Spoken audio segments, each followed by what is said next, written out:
Good evening, everyone. Welcome to Defying the Odds, and I'm your host, Higgy.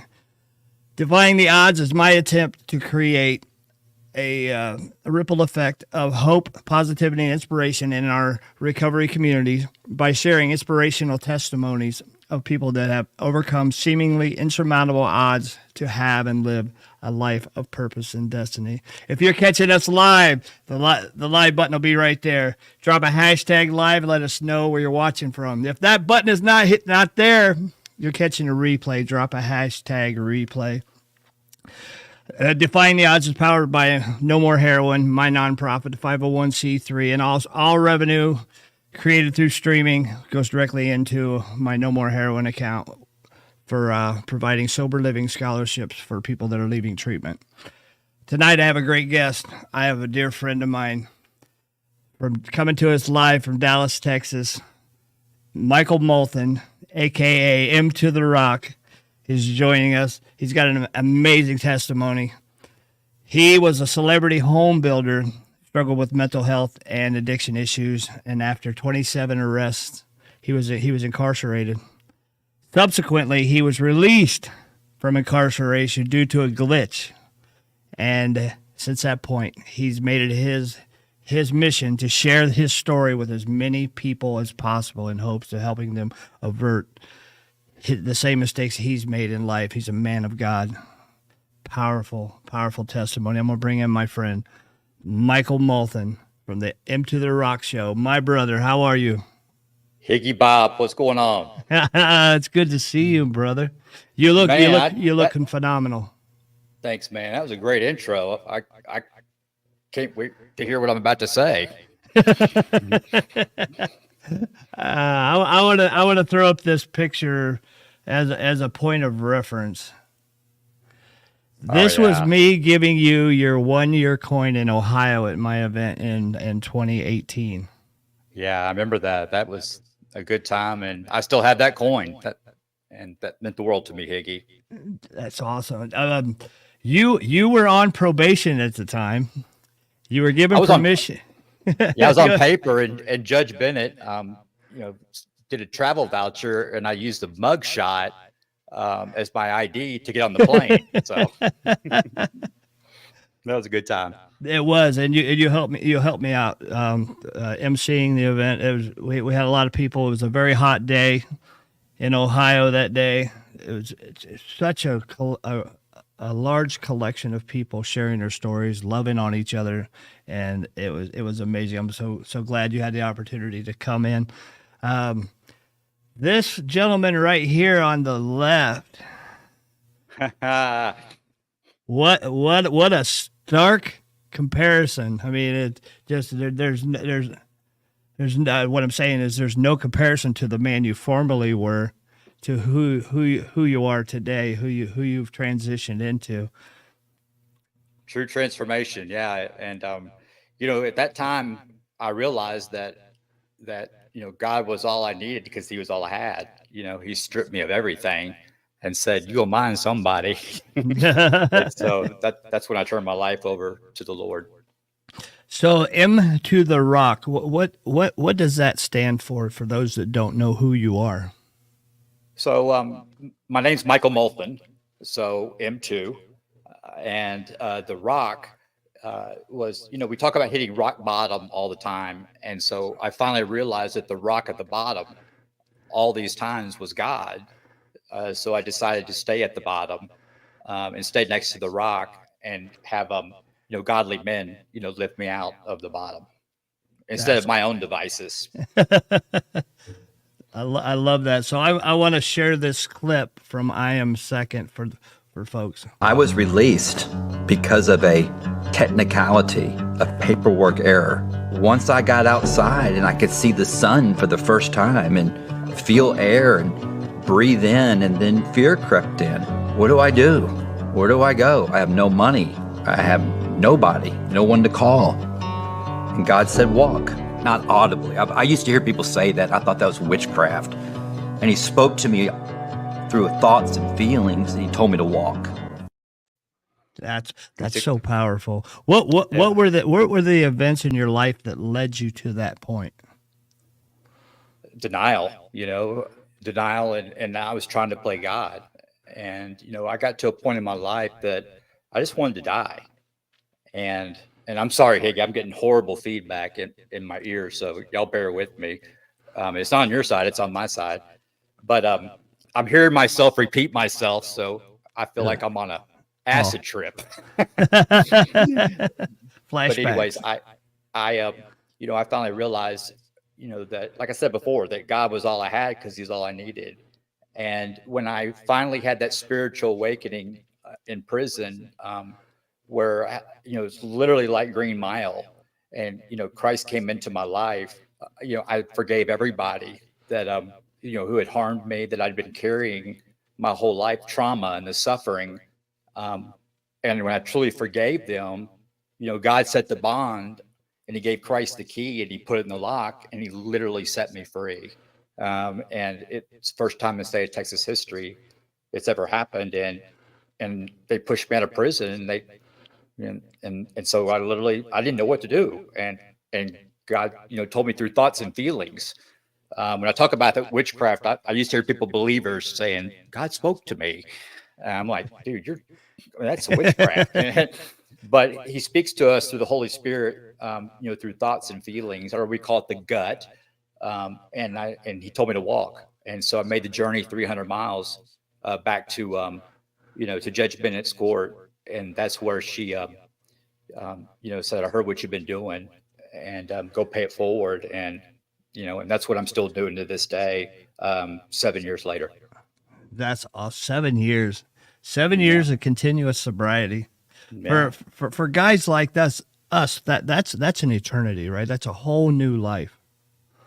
And my platform is that we're all addicts, and we're addicted to visible things to try to fix our invisible problems. So what is addiction? Addiction is the street name for spiritual strongholds, false idols. And so addiction can be a person, place, thing. And Higgy, here's a scary one, or a thought that becomes my source. And so recovery is about when I recognize that I'm doing that, I'm spiritually disconnected, and I have to get reconnected. And the way I get reconnected is doing stuff like this, is sharing my story and serving. And I learned that in prison when I was reading to others, because I was serving others, expecting nothing in return. And I was living in the now, which is the safest place in the world, because that's where God's at. That's beautiful. So, what were the events that led up to you becoming incarcerated? What was your life like as a celebrity home builder? What were your behaviors, your patterns? Well, I grew up in a well-to-do family. I wasn't, I didn't grow up poor or anything like that.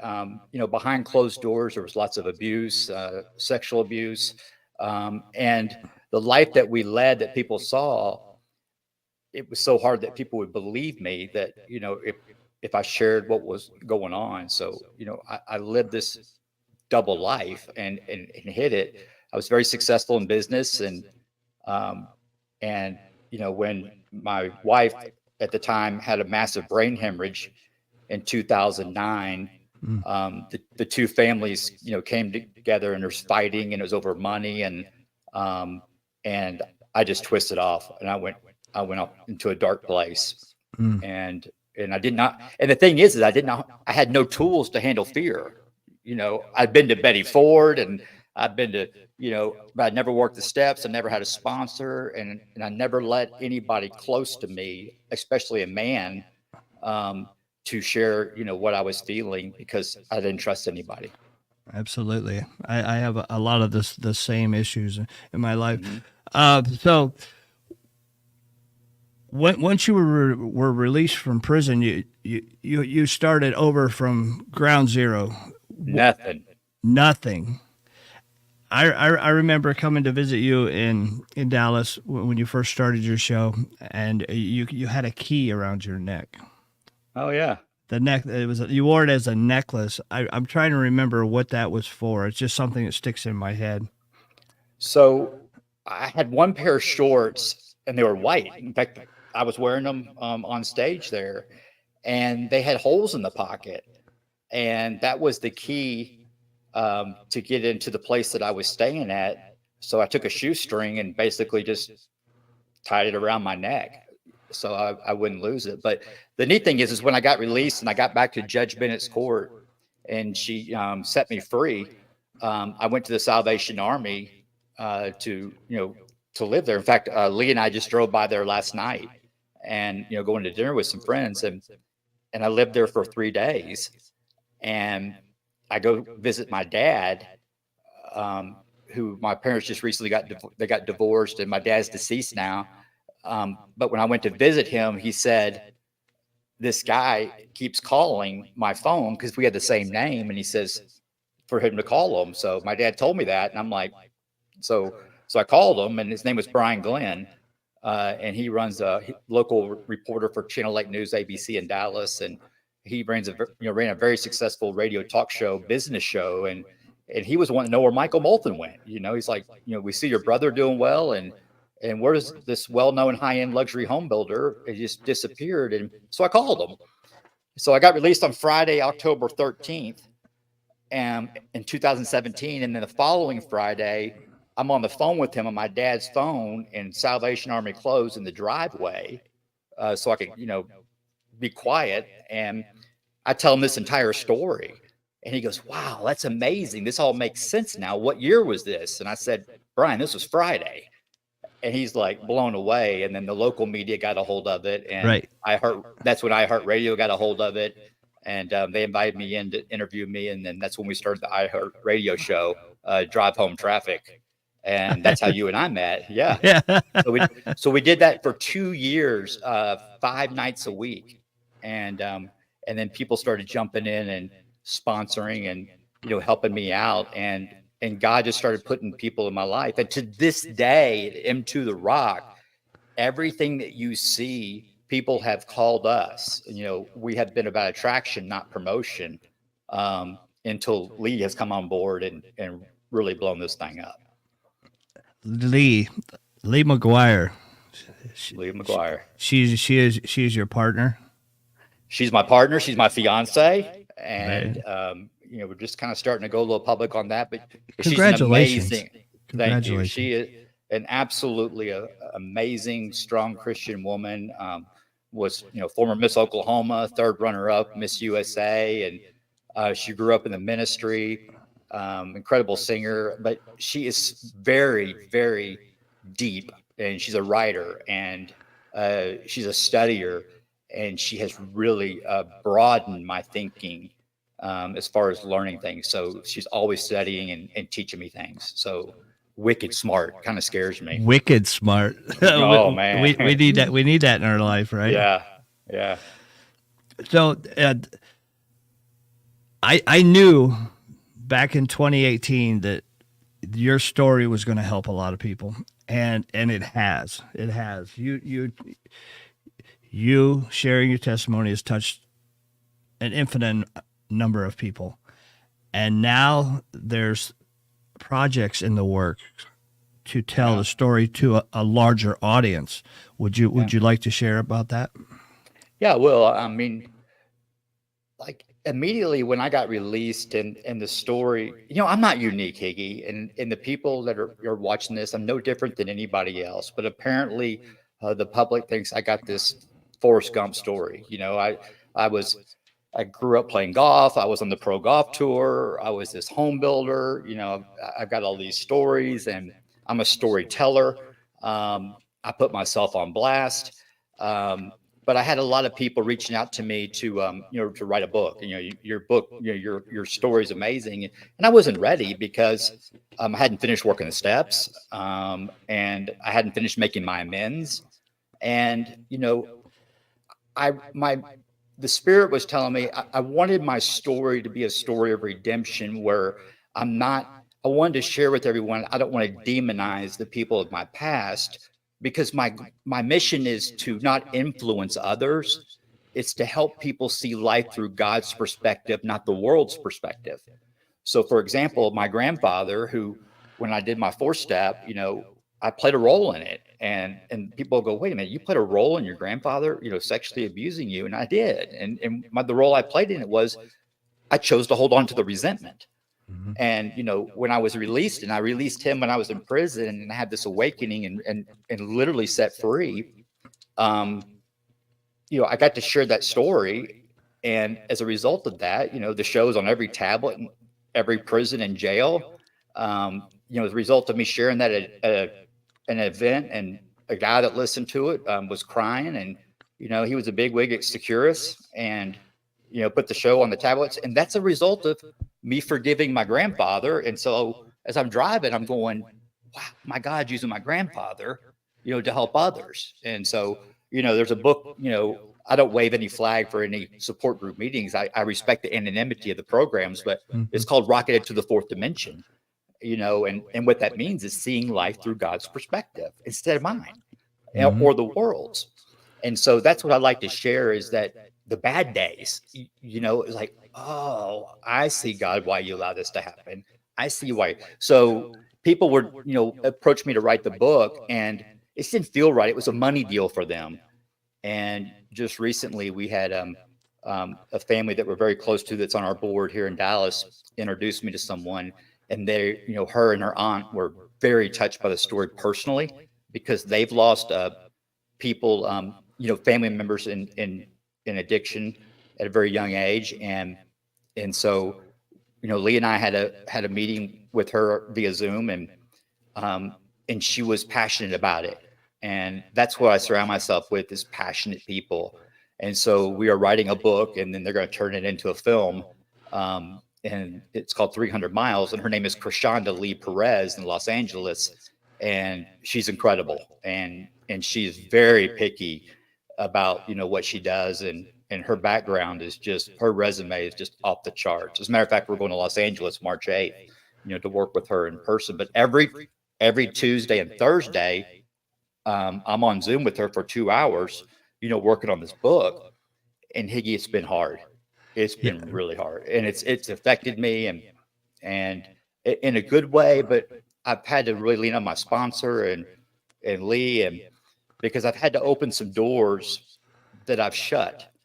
And so there's been times where I've reopened those doors alone and not talked about it.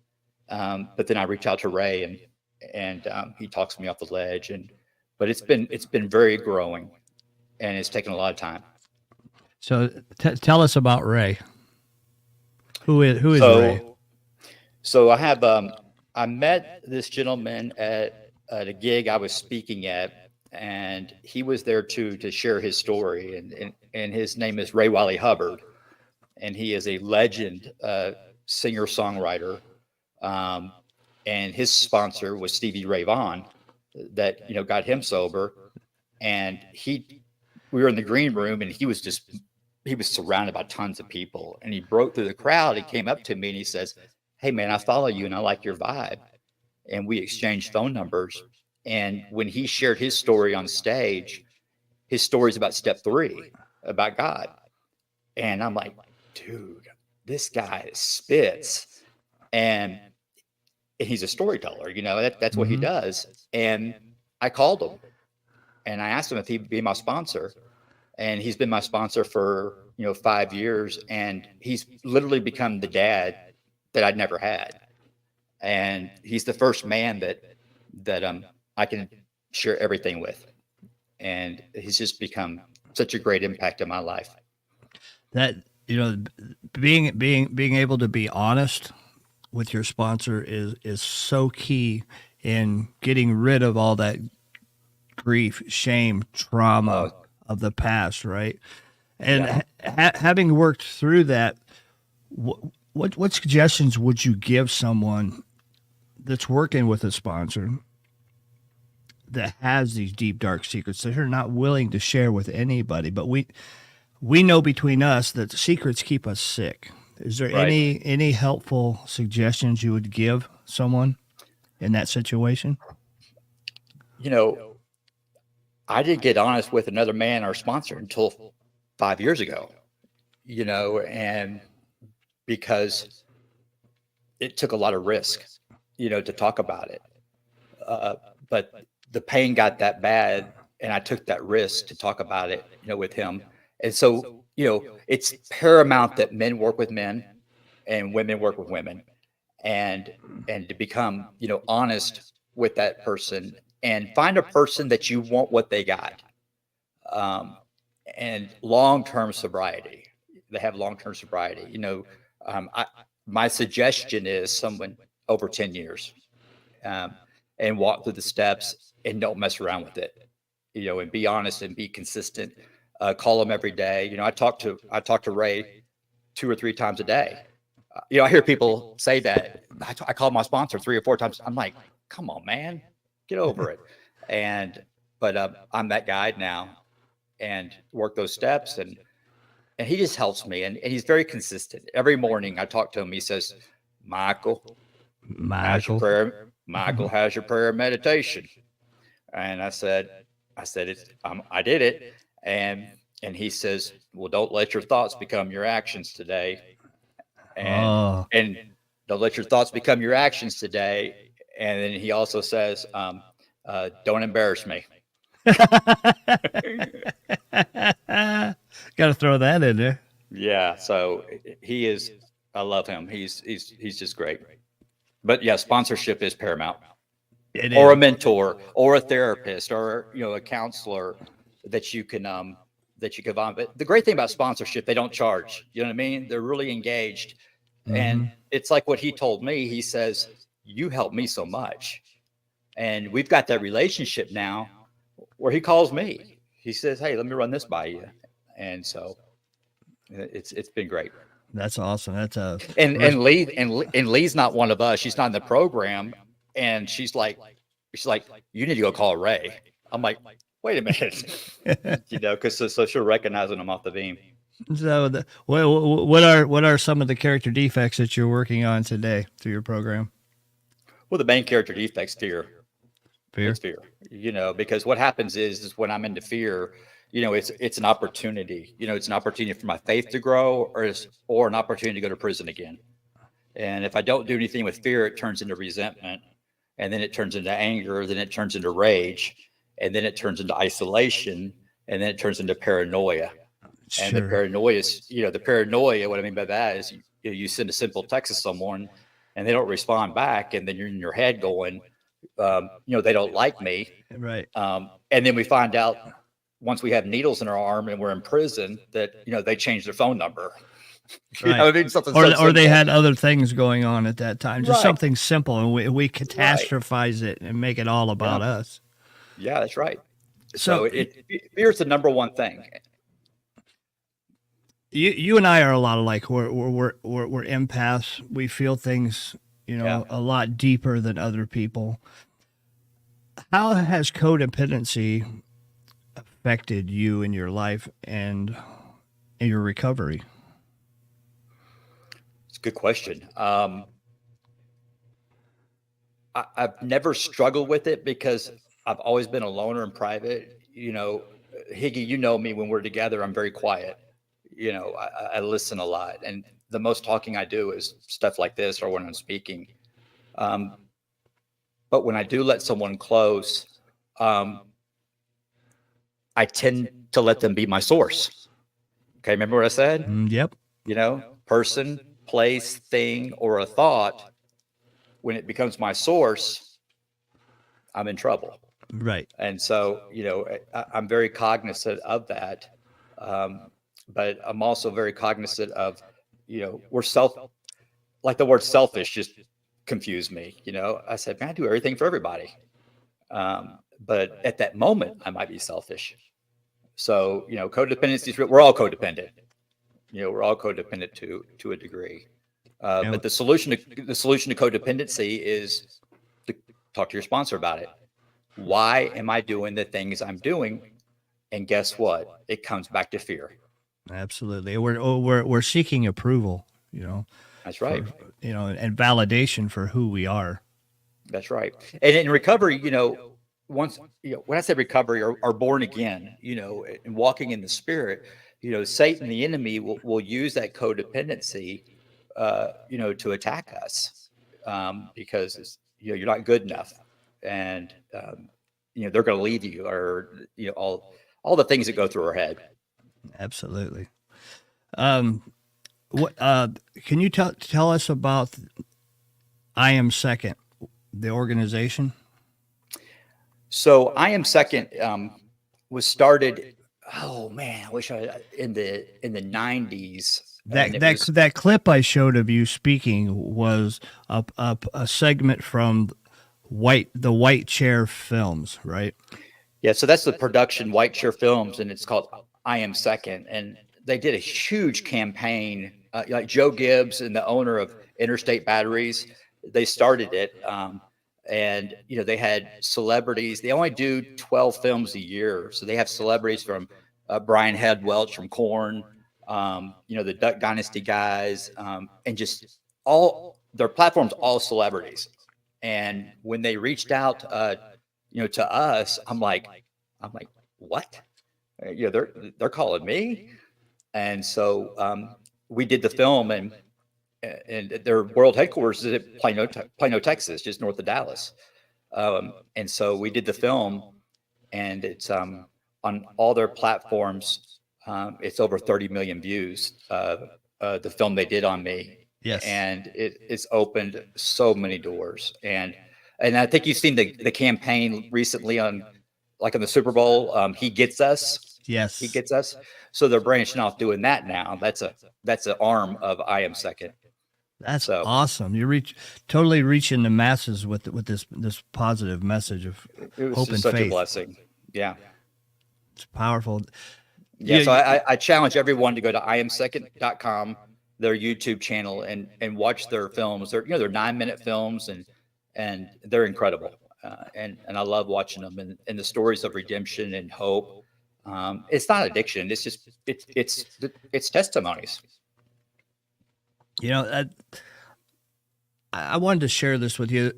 Since we've known each other, there's been points of conversations that we've had between us, and things that really struck home with me. One of the very first things you said to me was, or maybe you said it in a meeting that we attended at the 24-hour club. I think that's it in Dallas. You said, when I took that first drink of alcohol,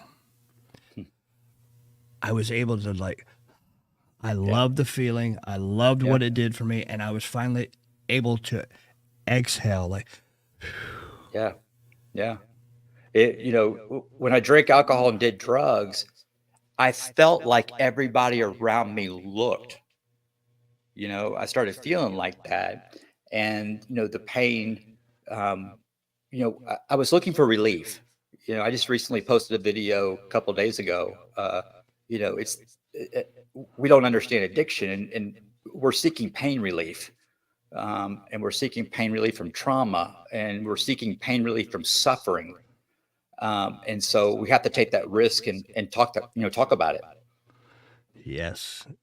Another thing that you said that stuck with me was, my problems aren't my problems. It's the solution. No, my problems aren't the crazy part. It's my solution to my problems that's crazy.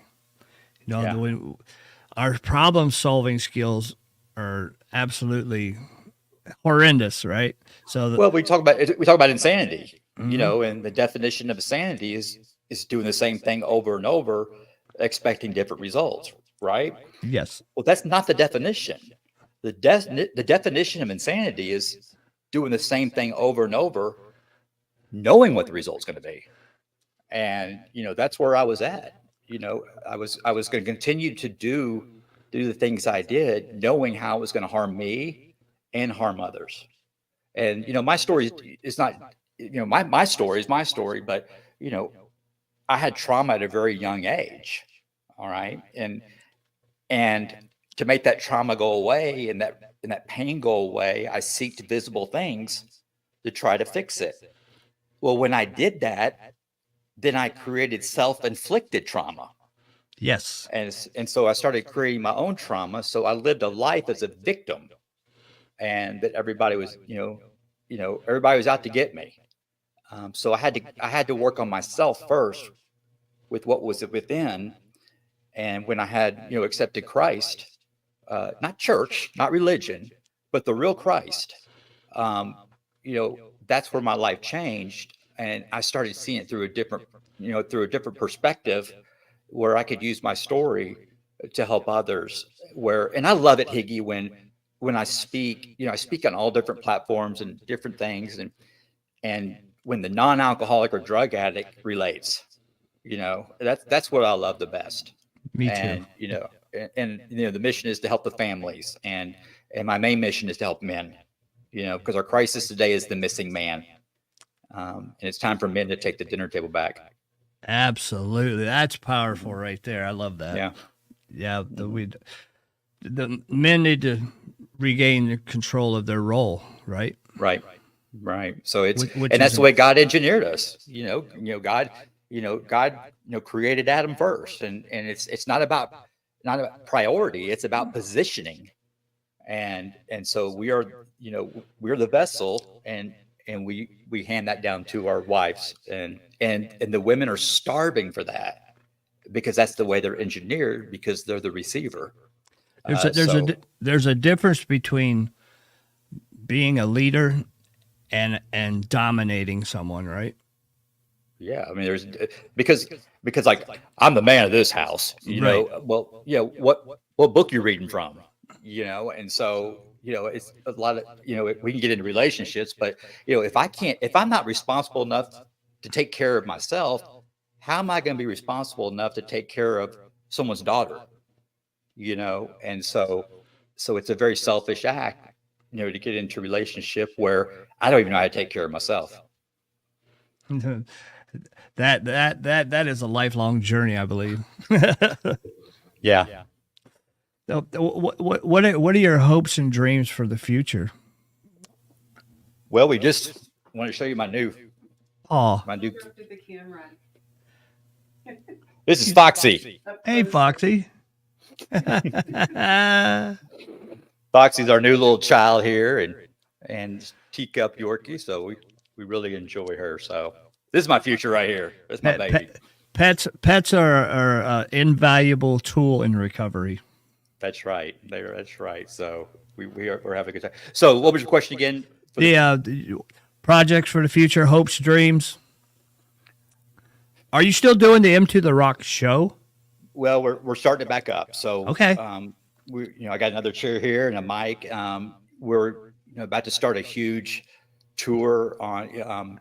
We have a PR team out of Baltimore called Zest Media that does all my bookings. We're about to hit the road speaking.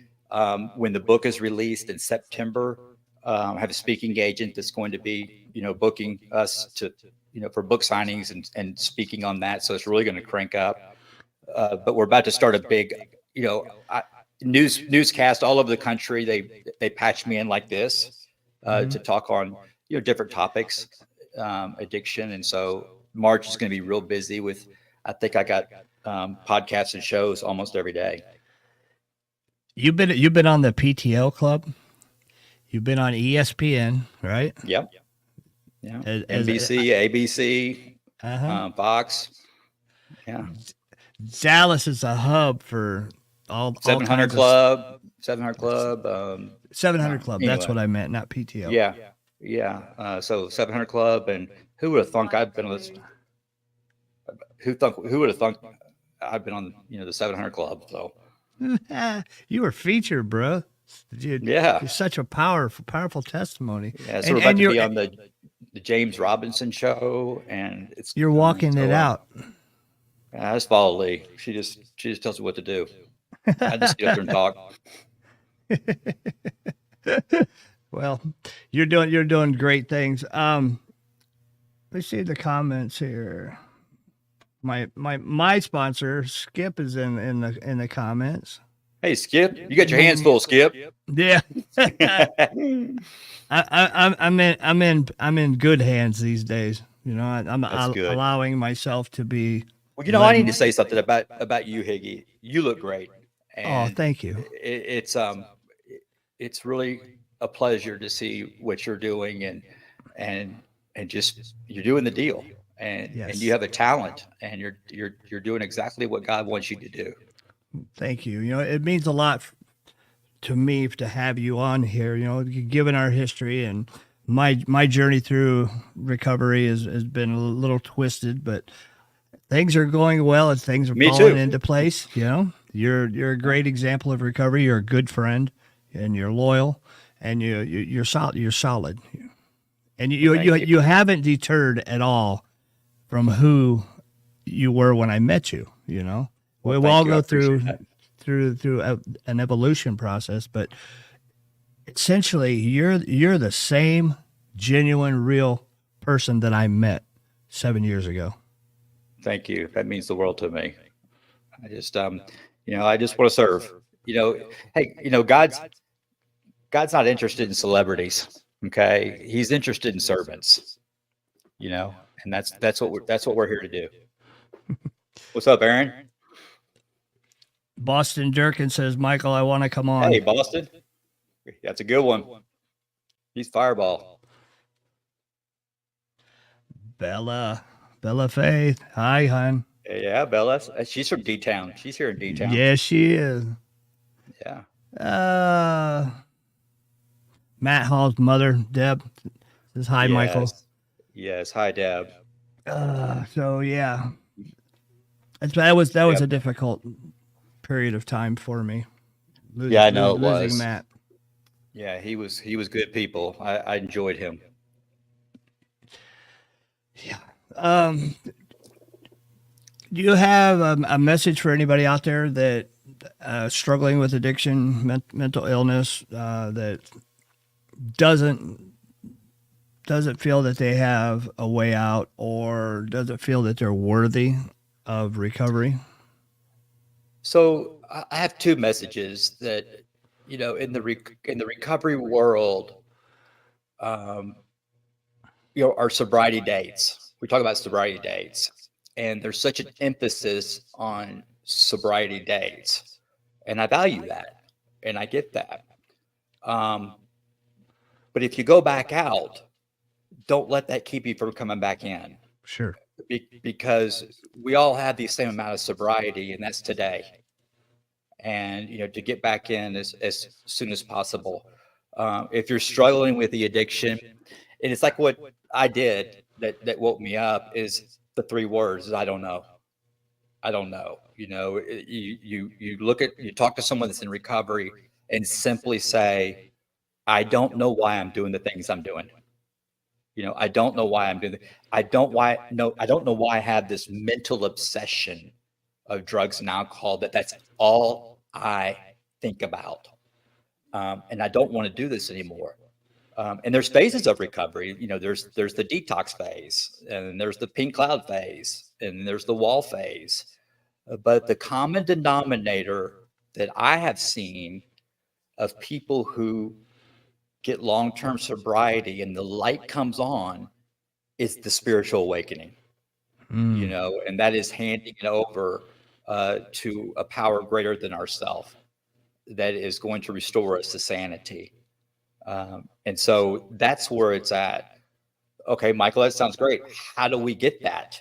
Okay, get in the rooms, listen to people's stories, ask these questions. Listen, we're not scared to ask questions, because when we're in that world, we'll ask everybody where we can re-up. Okay? Yeah, for sure. We will look for that, and we will do whatever it takes, to find that power greater than ourselves in a bag. And so we're very good at that. And so we do the same thing in recovery. And that is to ask. Because, there's through jails, institutions, or death, we will get sober. And I've done almost all of them. I have too as well. Yeah. I went to a funeral this morning or this afternoon. We're losing far too many, We are. And it's one of the most preventable deaths that there is, I'm hoping through my platform, sharing conversations like this, that, it sparks something in someone to want to try a different way of life, because this way, my way of using substances was horrible. The solution was horrible. but I couldn't find my way out of it. Like you were saying, that spiritual awakening, Yeah. it's scary and it's freeing at the same time, right? And I probably had several spiritual awakenings at different levels. Yeah. Yeah. And we'll continue to have them. We continue to have them as we grow.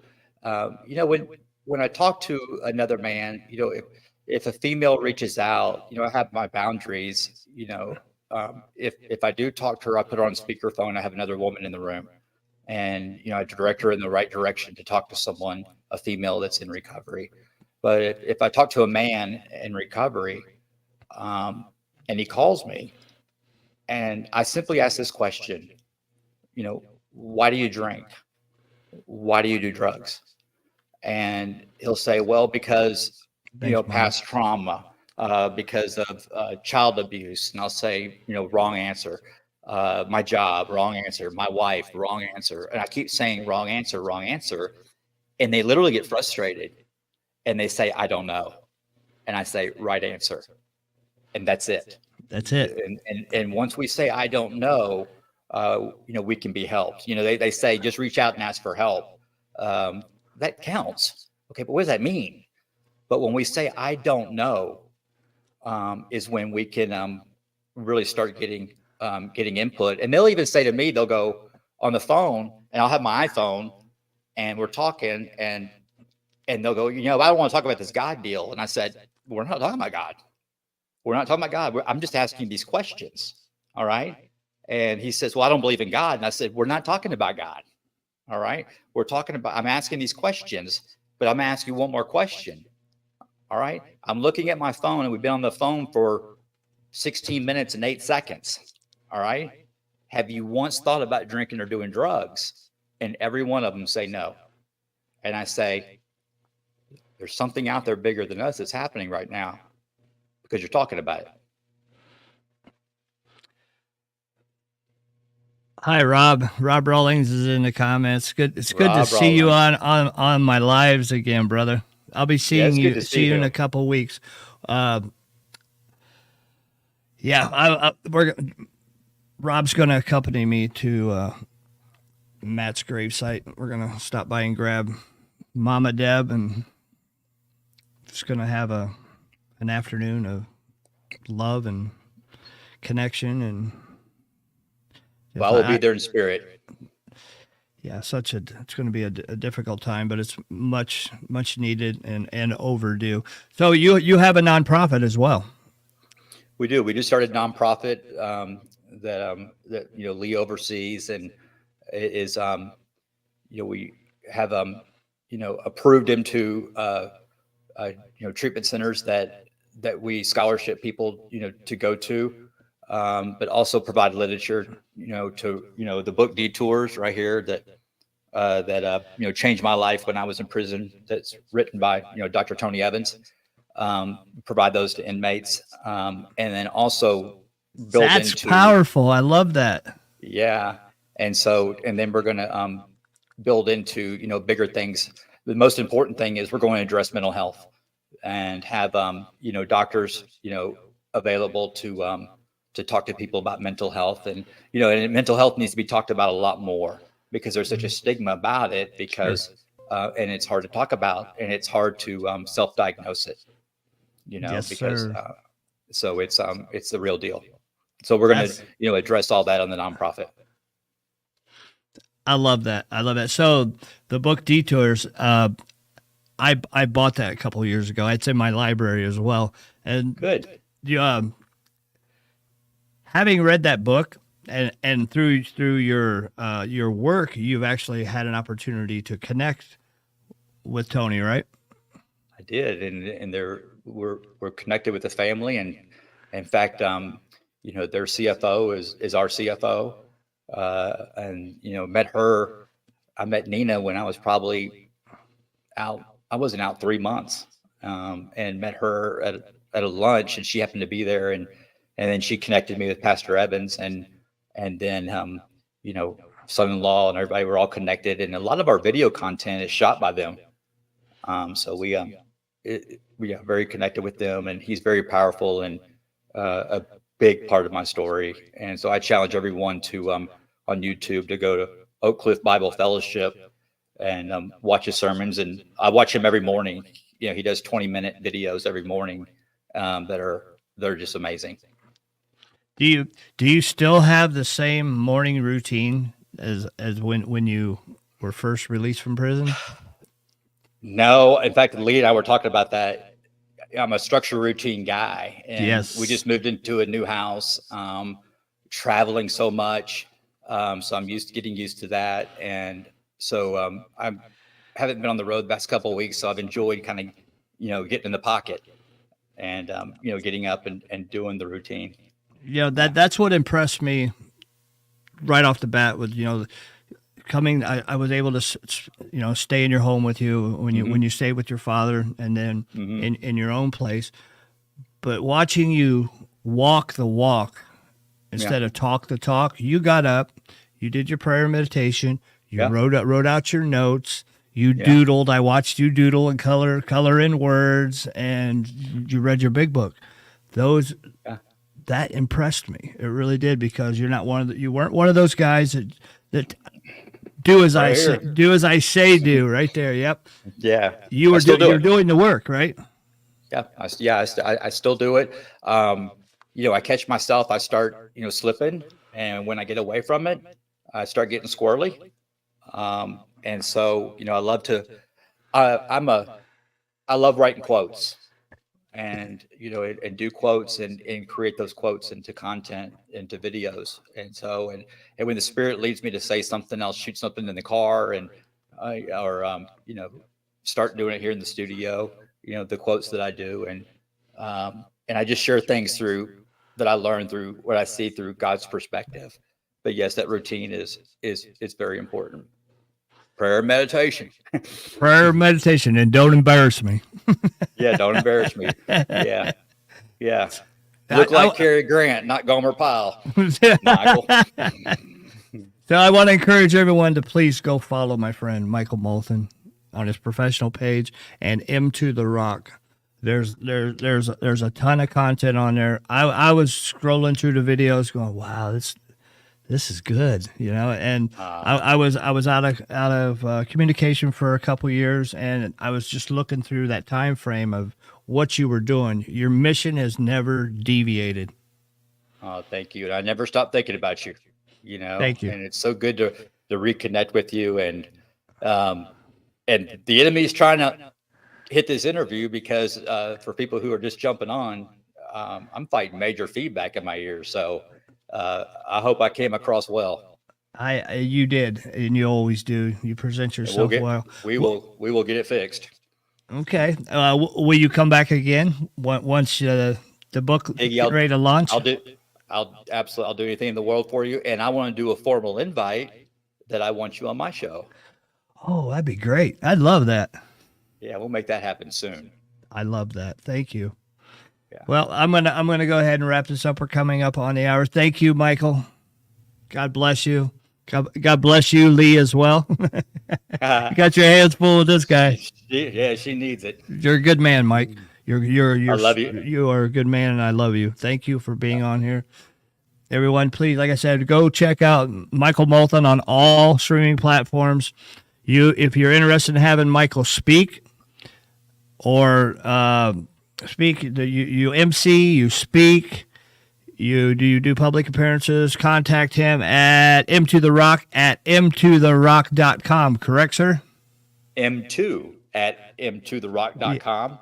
Or just go to our website, m2therock.com, and it's got. I got it right at the bottom, right? It's let's see here. M2. That's my email. Yeah, there you go. Hey. There you go. You won't be disappointed. I like this, Higgy. You've done a good job. I can't do stuff like this. Thank you. I've had a lot of help. My friend Jason LaChance from Knocking Doors Down in California helped me create the visual on this because he's been doing this a long time. I would like to plug you in with Jason as well. You guys can get on each other's platforms and help cross promote, reach a larger audience, so on and so forth. This is what I like. I like the networking aspect of all of this. you're good at that.